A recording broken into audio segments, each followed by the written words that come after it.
আজাদ ভাই, আপনার শেষ বক্তব্য। আমি আমার আগে ব্যারিস্টার লিটন সাহেবের কথার সূত্র ধরে বলতে চাই, আমি মনে করি বর্তমান বাংলাদেশে গণতন্ত্র বলতে কিছুই নাই। আমি সন্দেহান নই, আমি কনফার্মড যে বাংলাদেশে বর্তমানে গণতন্ত্র নেই।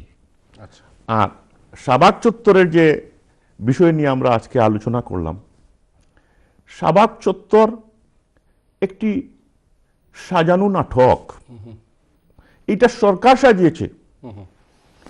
সরকার যেগুলো বাস্তবায়ন করতে চায় সেগুলোর সহায়ক হিসাবে এই শাহবাগ চত্বর সাজানো হয়েছে।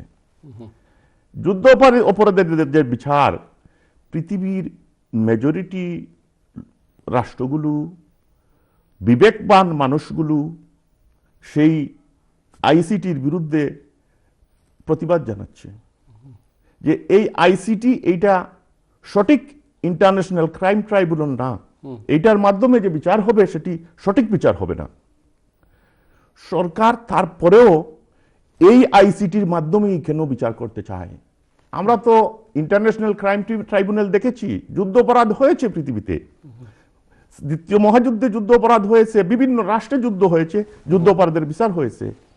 সরকার যদি আসলেই যদি এই যুদ্ধের বিচার করতে চায়, সঠিক বিচার করতে চায়, তাহলে why doesn't they transfer this court to ICC, international crime tribunal? হেগে ট্রান্সফার করে নেউক, নিউরেনবার্গে ট্রান্সফার করে নেউক।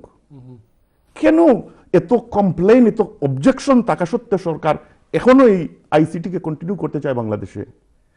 সেই হেতু আমি বলতে চাই, এই আইসিটির মাধ্যমে এই যে ভদ্রলোক বললেন যে ইসলামকে ধ্বংস করতে চায়, ইসলামিক স্কলারদেরকে ধ্বংস করতে চায়, এই আইসিটির মাধ্যমে ইসলামিক স্কলারদেরকে ধ্বংস করতে চায়। সাইদি সাহেব একজন স্কলার এবং সাইদি সাহেব একজন বক্তা। লক্ষ লক্ষ মানুষ যায় সাইদি সাহেব যখন প্রোগ্রাম করেন কোথাও সাইদি সাহেবের বক্তব্য শোনার জন্য। এই যে সাইদি সাহেবের কণ্ঠটাই তাদের